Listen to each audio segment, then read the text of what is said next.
Lay down the back panel and then insert the glide supports as shown.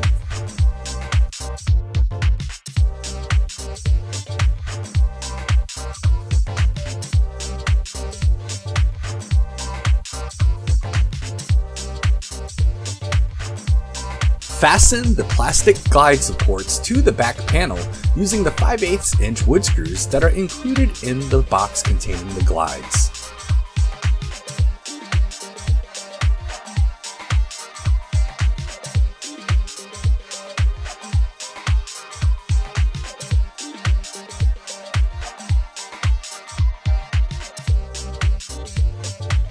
The next step is to attach the drawer rails to the guides. Here's a close-up of how they'll look when they connect to each other.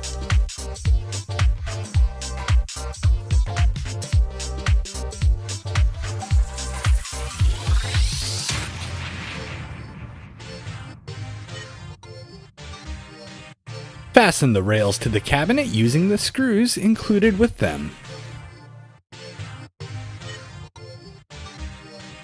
Now, set the drawers on the guides.